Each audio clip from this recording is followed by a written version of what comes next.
parmi les appels de démarchage téléphonique, il y a des gens qui font ça aujourd'hui légalement, mais il y a aussi un paquet d'arnaques et de choses complètement illégales. Il n'y a pas plus tard que 2 jours, j'ai reçu un appel de démarchage téléphonique avec un numéro en 06, ce qui est illégal, pour de la rénovation énergétique. Et donc, le fait de dire c'est interdit, ça ne va pas supprimer les arnaques. Ça ne va pas les supprimer. Voilà. Ça permet que les gens sachent que s'ils reçoivent un appel de démarchage téléphonique, c'est illégal et c'est potentiellement une arnaque et c'est une fraude et donc il faut la dénoncer et c'est pas la peine ni de répondre, ni d'entretenir la conversation. Eh bien justement, ces gens ont nos numéros. Je me disais, et quand cette loi va passer, là ça y est, ils n'auront plus le droit.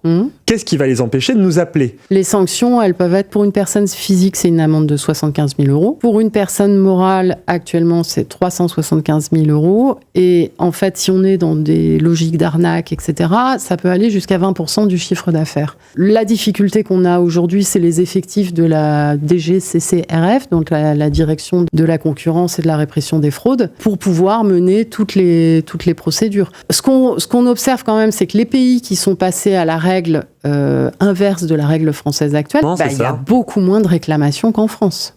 Ouais. Voilà. Et ça fonctionnera comment ? C'est les consommateurs, s'ils sont appelés, s'ils pensent avoir été démarchés illégalement, qui ont une plateforme Ils le signalent. Ouais. Ça existe déjà, hein. Sauf qu'aujourd'hui, il y a différents endroits où signaler selon le cas de figure dans lequel vous êtes. Aujourd'hui, on peut avoir le doute sur la légalité ou non de la manœuvre. Là, demain, ça sera vraiment illégal. Oui. Et est-ce qu'il y a des secteurs qui vont avoir des exceptions ? Alors, on parlait des personnes avec qui on avait des contrats, mais je pense par exemple aux associations caritatives, des choses comme ça qui pourraient vous démarcher. Est-ce que c'est des secteurs ? C'est pas un démarchage commercial. Les sondages aussi.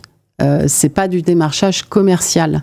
Donc, il faut pas confondre, en fait, ce qu'est la pression qui est mise aujourd'hui sur des appels intrusifs qui visent à vendre des choses aux gens et ce qui peuvent être des procédures plutôt de l'ordre de l'enquête qui n'ont pas en tant que tel un but lucratif dans le sens où ce n'est pas de l'argent qui est demandé à la personne qui est appelée. Et moi je me demande du coup, est-ce que cette mesure, vous pensez, elle va suffire à réduire justement les arnaques, etc. Elle doit permettre de réduire le volume. Ouais. Elle supprimera pas le problème des arnaques, mais elle va les rendre plus difficiles. Et ça dépend aussi du fait qu'il y ait une campagne de communication pour dire à toutes et tous, c'est interdit. Donc quand vous recevez un appel d'un numéro que vous ne connaissez pas, ou tout de suite on vous dit je veux vous vendre ceci ou cela, c'est niette, vous raccrochez et vous pouvez signaler le numéro de téléphone.